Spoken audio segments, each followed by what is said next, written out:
kind of like a utilitarian kind of weighing the cost and the benefit here, but I feel like sports itself are kind of based on a deontological framework of like, these is the kind of the rules that we have. We kind of want to, you know. Well, yeah. Protect the spirit of sport. That's what you're talking about. Yeah, so just right? to clarify, so what Vivian's original point was that you're saying you're taking this approach to where there's like a spirit of rule in the game, and what Vivian's argument is that you've chosen to draw this distinction around levels of androgen, but we could theoretically pick, rather than hormones, we could pick some genetic markers and put a barrier around that as well. The example that I gave that I think is a little bit more tangible would be height in the NBA. Like, should there be different groupings of height in the NBA? Because it seems to be more competitive when you're taller and you don't really have, aside from getting proper nutrition as a child, and even that arguably you don't control, you don't really have much control over that. So Vivian's question is, why draw it over androgen versus any other random genetic marker? Why pick a hormone instead of a gene or something? Oh, okay. So because what I was explaining is that there is no height that I say if you're going to do it, break it down by race, that a black athlete could get to, that theoretically a white athlete couldn't get to. Yeah, but you can't. Okay, but jeez. But we're talking about the difference between like short and tall people here. We're not talking about like the difference between white and black people now, right? Like height is a good example that Destiny used. I went for the most fucking like controversial one, but like obviously it seems that in the NBA like height is incredibly fucking important, right? Like no 5'4" fucking person is going to be competing in the NBA. Well, careful, it happens. It's just very, very, very rare. Just, you don't get an element of technicality. I can't think of any 5'4" person in the NBA, but maybe I don't know enough about the NBA. But it's incredibly important, right? So this means that you've got a whole class of people that are basically unable to compete entirely, right? Simply because of like their genetic characteristics, right? Things that are unchangeable, immutable. You can't train to get taller, right? So like, why make this distinction around height and not around? Make this distinction around. Where what do I set here to make them plant to make them cut trees? Is it not plant cut? What is it? I don't see chop wood here. I believe that the testosterone matters. I honestly think the degree of impact is like much greater in terms of height, right? Like the idea that somebody who's less than 6 foot is probably much less likely to be able to compete in the NBA than a cis woman, for example, is able to compete in any sport that like trans women are competing in. Do you think there's like a 36%? You said something like that, right? With weightlifters, there's like a 36% difference between like cis males and cis females? What? Okay, so I actually thought about this a lot, and still didn't get it at the beginning. Didn't get it, and like there doesn't seem like there's something wrong here, and I can't actually tell. And again, the reason is because of, and this goes back to kind of their central point, is the practicality of it. So, are there groups of 5'5" basketball players and groups of 7-foot basketball players only? No, there isn't. But if there's no in between, there's just 5'5" or 7 foot, then obviously I think we should make a 5'5" league and a 7-foot league. But the problem is it's a sliding scale. There's variation in the height of basketball players, obviously, which centers around a very tall height, but there's just so many increments going. So there's nowhere you draw the line where you'd be like, okay, this side is this level of fairness and this side is this level of fairness.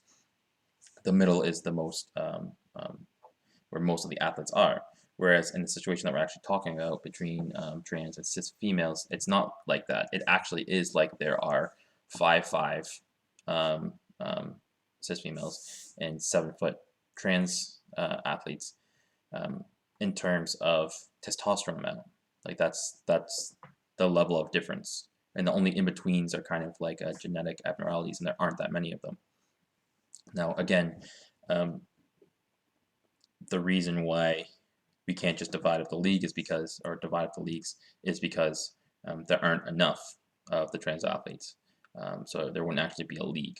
So we'd just be saying, you know, you're kind of screwed. But then now we just say that there are, you know, on average, you know, 5'5" to maybe in some very good cis female athletes, 6 foot.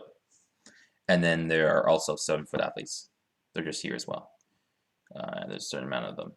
So there's a clear difference in how they are, but we just let them compete because there aren't that many of them, basically. And so, I mean, I guess you can argue that because if inclusivity is like the central thing you're looking for, then yeah, you know, you want to include as many people as possible. But it's important to realize that they do have an advantage and that a lot of people are uncomfortable with that advantage. What do you think is the difference in performance? What? Hello?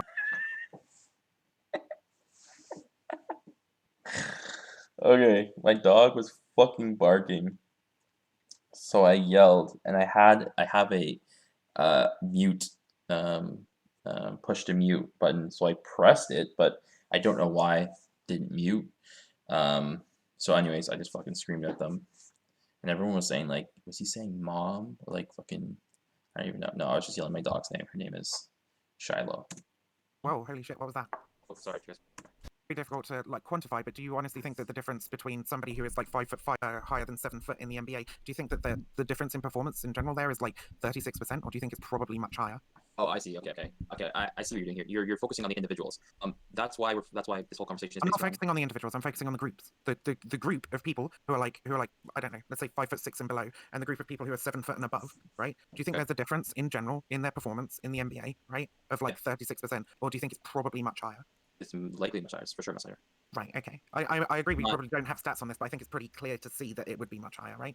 right. So why don't we say that like you know, we need a different division for people of all different heights and a different I mean, I don't know. I guess for basketball it'd be hard because they're shooting and there are tons of people who are shorter who can shoot well. But I'm just thinking of a sport where this wouldn't be the case, where you just had a dunk or something like that. Sorry, I don't. What you're gonna have to repeat your point there. I don't understand what you just said. I just meant that like you can be a good NBA player and be short because of the shooting factor. You can be really good at shooting and you don't need to be tall. Right. Well, not really, right? Like I- that might be true. there- Like that might be true, maybe in very very one-offs. But in general, I think the average height of an NBA player, I want to say, is like 6'5". It's insanely tall. Definitely super tall. Yeah. 100%. Oh, sorry, can you repeat your question again? I'm just trying to wrap my head around it. 6'7". Sorry. Okay, really simply, right? Yeah. The group of people that are 5'5" and below, and the group of people that are 7 foot and above. The advantage between the difference in performance between them, right, is, I think we both agree, much larger than the difference between trans women and cis women in any sport. Right. Okay, cool. As long as we agree with that premise. So, I just think that you drawing the line at that is kind of cherry picking. I mean, why is it not cherry picking when you're talking about testosterone? Because there are two kind of distinct groups we're looking at here with like averages. I can see two distinct groups: people who are less than 5'6" and people who are greater than 7 foot. So, Yeah, so basically, she's not building a practical or meaningful difference between these groups. So there's no practical application where 5'5" people and 7 foot people are distinct groups in the NBA, as I already went over. And yeah, it's not meaningful like the trans and cis debate because there are these huge differences between these athletes that are kind of happening right now. And we do see that bear out in performance differences. Yeah. those are two distinct groups. You can definitely that's a solid freaking line that you can divide people into. Okay, but now we're not talking about elite athletes. We're just talking about random people on the street, right? Why would we? I mean, we're not talking about elite athletes right now because everybody 5'6" and below, or the vast majority of people 5'6" and below, just literally cannot compete at all, right? If you're 5'6" in college and you're like, I really want to be a basketball player, and you train really, really fucking hard, chances are you're still probably not going to make it, right? Right. Whereas, like, if you're 7 foot and above and you train really, really fucking hard, you're much more likely to make it, right? Right. Yeah, that's true. Cool. So what we're saying is that people who are 5'6" and below are basically shut out of the NBA, pretty much. Whereas cis women don't seem to be shut out of any of these sports, right? So it seems much more pressing to me to start making new categories based around height, because height seems to have much more of an effect on sport than like. Depending on the sport. I know we're just using the NBA as an example here, but like there's other sports in which height has plays a particularly large advantage as well. Things like the high jump and so on. I had a list a couple of months ago, but yeah. Like I say, I haven't talked about this for a while. All my evidence is all over my computer. I understand your point. You're not I saying. understand your point. I just don't. Oh, you understand it. Okay, cool. Understand it. I just don't understand kind of why this is completely relevant. So what Vivian is saying is that you've drawn a distinction around androgen or testosterone. That this is the thing that you're taking issue with. You've identified two groups, we call them roughly male and female, that have different levels of androgen, and you think that there ought to be a separator here to keep sports fair. But it looks like, in the purposes of, say, long-distance running, we could draw groups around, like, Kenyans and non-Kenyans. Or for basketball, we could draw circles around people that are above 6'4" and below 6'4". And that in some of these cases, the advantages on those people seem even more extreme. That the chances of a cis woman beating a... Okay, here, so when he said the below 6'4" and above 6'4", the problem is that the line blurs. And so what is the difference between 6'3" and 6'4" in performance? That's all totally up to individual differences and stuff like that. That's not a meaningful distinction. And with the Kenyans versus other athletes thing, that might actually have a bit more of a point in that, because I do know that there are a ton of Kenyans and Ethiopians who win marathons and long distance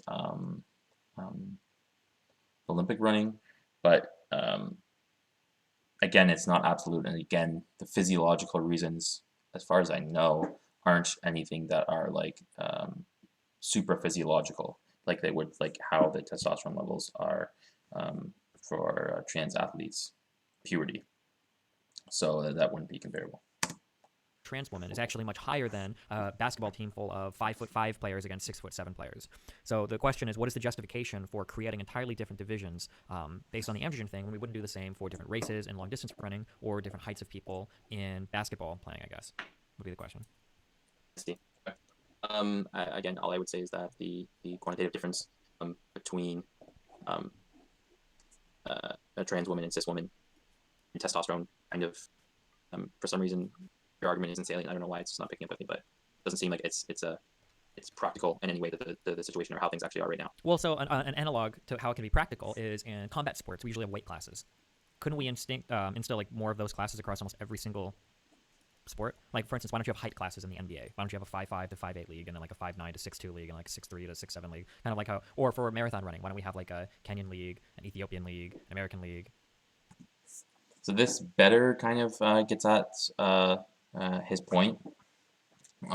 Again, you'd have to empirically prove the mechanistic and performance advantage between the lines drawn in the heights for like say for basketball or something like that. Like, why do we have a 5'4" to 5'8" league, and how is that different from the 5'9" to 6'1" league? Like, is there an extreme difference between those two? I don't think so. I think you can do that for each different one, each different grouping of people, to show that there is a blending and there might be a level of like 6'5", which is the perfect height, because when you're super fucking tall, it's hard to move really quick. You're not that agile, like Shaq fucking bumbling all over the place.